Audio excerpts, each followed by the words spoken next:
Assalamualaikum warahmatullahi wabarakatuh.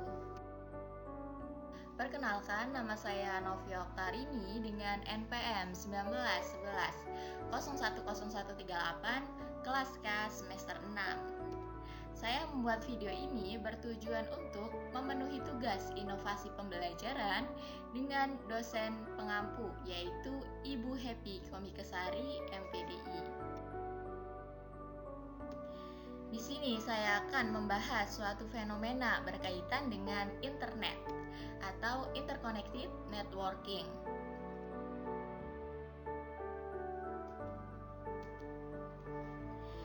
Jadi, dengan adanya kehadiran internet sebagai salah satu sumber untuk mendapatkan ilmu dari berbagai belahan dunia, maka para peserta didik itu lebih cenderung mengakses pengetahuan dari internet daripada membaca literatur kepustakaan dari berbagai penerbit.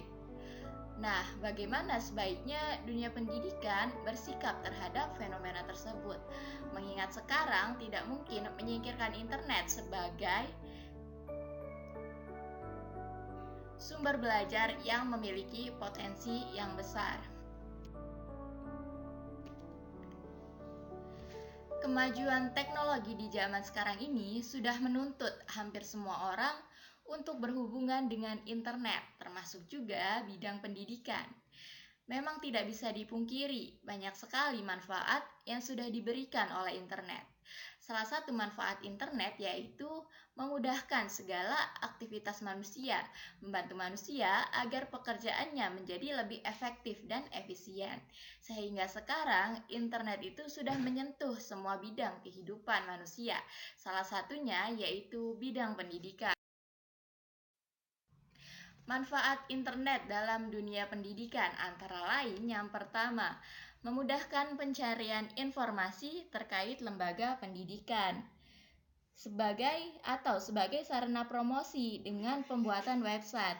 Hal ini tentu memudahkan orang dalam mengakses informasi mengenai institusi tertentu tanpa harus datang langsung ke lokasi.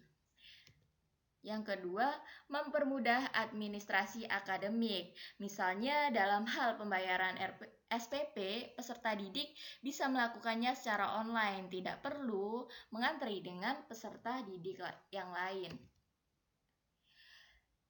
Yang ketiga, pendaftaran peserta didik baru. Ketika siswa baru ingin bersekolah di suatu institusi, maka ia tak perlu datang ke lokasi karena bisa melakukan pendaftaran secara online. Yang keempat, memudahkan proses belajar mengajar. Nah, proses belajar mengajar dapat dilakukan secara online atau jarak jauh dan bisa memanfaatkan berbagai website sehingga pembelajaran dan evaluasi itu menjadi lebih menarik dengan sumber belajar yang lebih banyak. Manfaat yang kelima adalah sebagai referensi bahan ajar.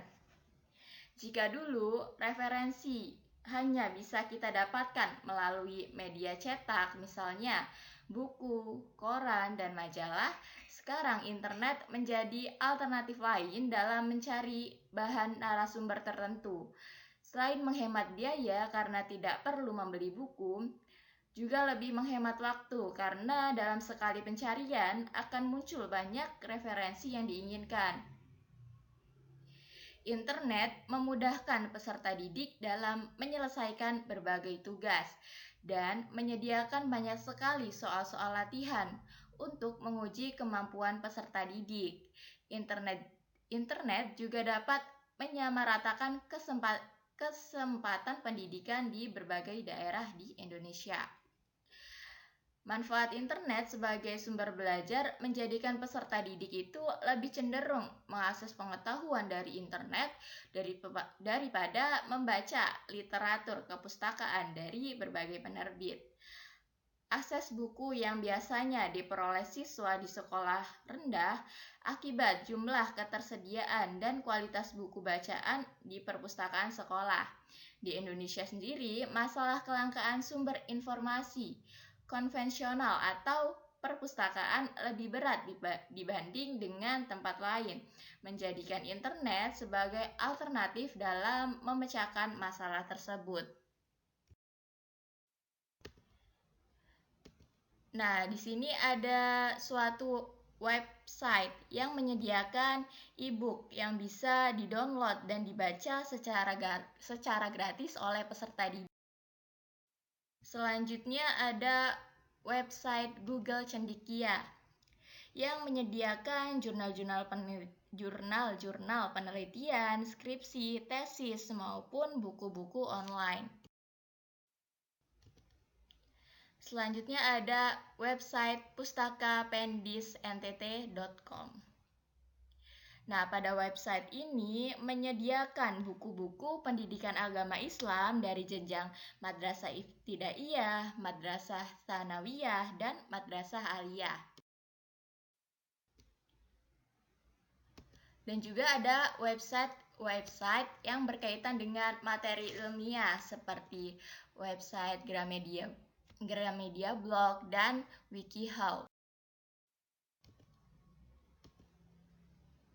Internet sendiri tidak sepenuhnya berdampak baik bagi pendidikan. Bahkan banyak sekali dampak negatif internet terhadap dunia pendidikan. Berikut ini adalah dampak-dampak negatif internet bagi pendidikan.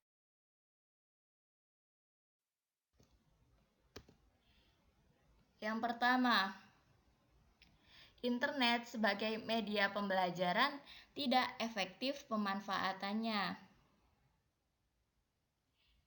Daya kreativitas peserta didik menjadi rendah akibat terbiasa bergantung pada internet, hingga tugas-tugas mudah yang diberikan oleh guru yang seharusnya bisa dikerjakan sendiri pun mengandalkan internet.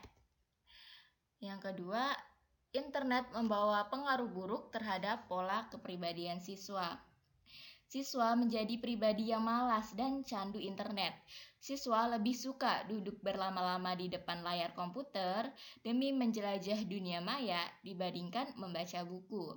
Jam belajar menjadi berkurang dan prestasi siswa menurun. Yang ketiga, terdapat beberapa situs yang tidak bermanfaat, seperti situs penipuan, hoak, perjudian, penipuan online, radikalisme dan terorisme, dan masih banyak lagi. Internet membuat peserta didik menjadi mudah mencari informasi yang kurang baik untuk dikonsumsi. Konten di internet yang mendapatkan banyak perhatian adalah pornografi. Di zaman seperti ini, internet memungkinkan penggunanya untuk dapat mencari apa saja, termasuk konten pornografi, melihat serta mengunduhnya dari media yang menyediakannya. Dengan semakin banyaknya pengguna yang mengakses konten pornografi, penyedia konten pornografi pun menjadi semakin marak. Banyak media yang memperdagangkan pornografi, mulai dari tulisan pornografi, gambar, video, hingga chatroom yang berisi fantasi maupun role playing bagi orang dewasa disediakan melalui internet. Nah, di sini ada beberapa website di internet yang kurang bermanfaat, seperti website game online,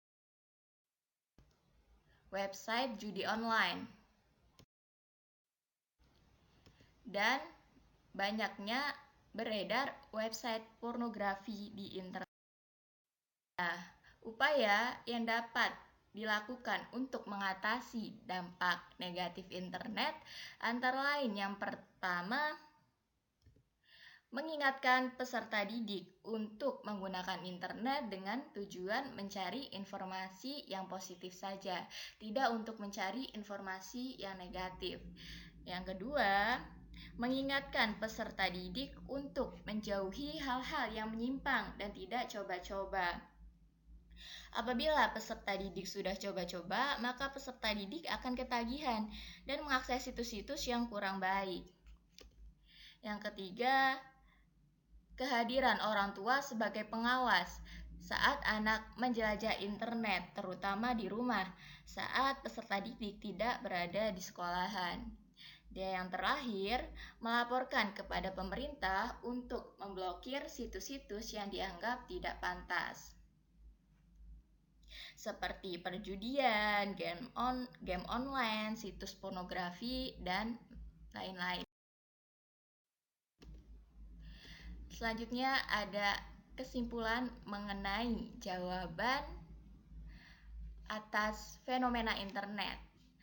Apabila suatu lembaga pendidikan mampu untuk mengatasi dampak negatif dari penggunaan internet dengan melakukan berbagai upaya agar peserta didik tidak terpengaruh dampak negatif, maka menurut saya penggunaan internet sebagai media pembelajaran ini akan sangat membantu, mempermudah tercapainya segala aktivitas dan tujuan pendidikan yang diinginkan, serta dapat mengatasi sumber belajar berupa buku yang terbatas di suatu lembaga pendidikan.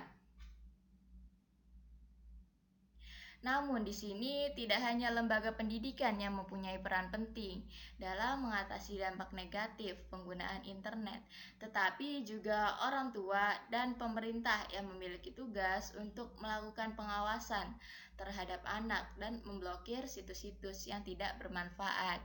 Dan juga sekolah harus tetap menanamkan kepada peserta didik tentang pentingnya membaca buku yang terdapat di perpustakaan, tidak hanya mengakses sumber belajar dari internet, karena keduanya sama-sama penting dan harus hidup secara berdampingan. Mungkin itu saja apa yang bisa saya sampaikan. Apabila ada kesalahan dan kekurangan, saya mohon maaf, dan kepada Allah saya mohon ampun. Wassalamualaikum warahmatullahi wabarakatuh.